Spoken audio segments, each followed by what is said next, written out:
Good morning, Kingsley community. Pastor Colleen Weirman here, coming to you with another daily devotion for Monday, September 13th, 2021, doing Live in Grace, Walk in Love by Bob Goff. And then we will move on to The Chosen, which is the second devotional. Here we go. Today's devotional is day 54. We're just breezing right through this big book, entitled, Most of Our Decisions Are Driven by Love or Fear. Figure out what's driving you, then decide what you'll do. So from Philippians 2, 3 through 4, Apostle Paul, writing to the church in Philippi, he writes, Do nothing out of selfish ambition or vain conceit. Rather, in humility, value others above yourselves, not looking to your own interests, but each of you to the interests of others. So Bob writes, years ago, I headed out with a friend to see a movie. He zipped around the corner of my street and screeched to a halt in front of my mailbox. Smoke was still swirling around his car as I walked out the front door. Maybe I shouldn't go, I thought. But this guy was my friend, and I really wanted to see the movie. As I settled into the back seat, I buckled my seatbelt and a few of the other seatbelts in the car. Then I prayed. It's kind of a silly example, but there's a truth in it. Most of our decisions are either driven by love or fear. Should I stay or should I go? Should I speak or shall I remain silent? Shall I risk it or back away? In these times, we've got to stop and remind ourselves that fear has many faces. If we're down on ourselves, it's fear saying we won't measure up. If we're worried about what people will think, it's fear saying no one will love us if they see our flaws. If it's a hot rod revving the engine in our driveway, maybe we should just stay home. That's just common sense. But the truth is, love says we're free to do a lot more than we think. We can love more people, we can trust God more, and we can risk more. I did that already. If we find ourselves considering others more important than ourselves, serving in secret or loving without an agenda, then chances are it's love doing the talking. If we're backing away from opportunities because we're not sure they will work, hedging on our love and risking little in our relationships, fear might have the microphone. The trick is to figure out who's doing the talking before we decide what to do next. So when you have a hard decision to make, take a look at what is driving that emotion. Is it fear or is it love?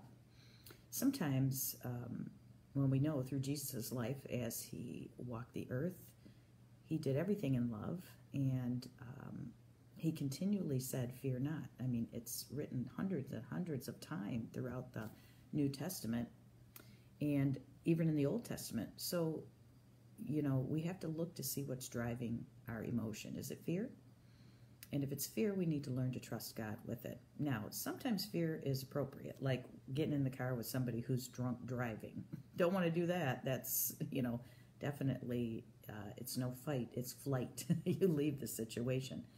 But when we have decisions to make, when someone makes us angry, I just talked about that yesterday, about how little things seem to annoy everyone. Every little thing annoys people. So we have to make a decision as Christians to stop letting these little things annoy us and to respond as opposed to react.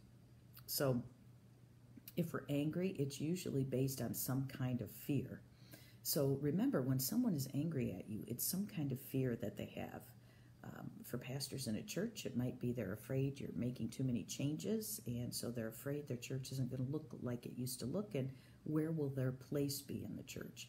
If it's a boss who's really angry, maybe they're afraid that you won't respect them and do what they say, or do what they suggest, or maybe they feel inadequate. So fear drives a lot of what we do.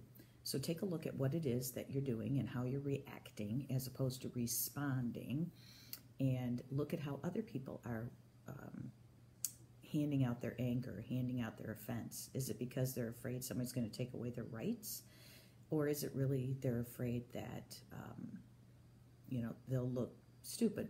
Or if they talk more in the discussion, they'll reveal that they really don't know the subject, and they're just trying to cover it up, making themselves look smart, or getting mad at people because they don't want to discuss it because they don't have facts.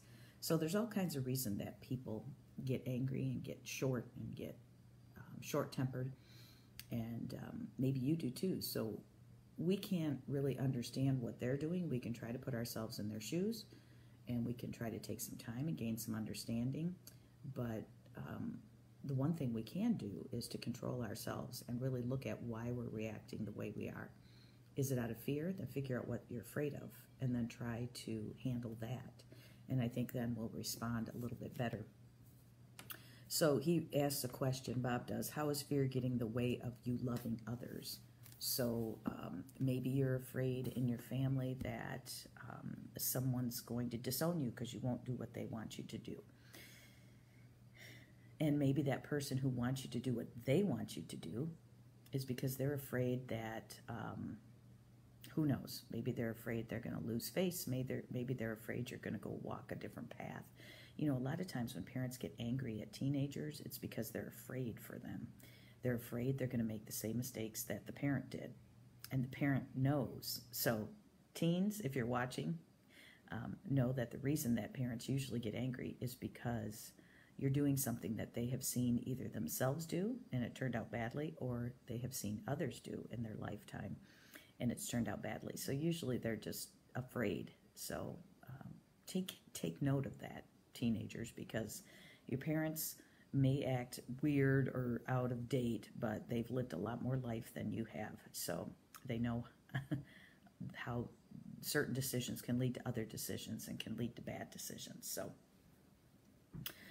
yeah, so maybe we need to just really discern more why we react the way we do, and then to think about why the other person's reacting the way they are, and maybe have a conversation in a loving way to try to reveal what they're really afraid of.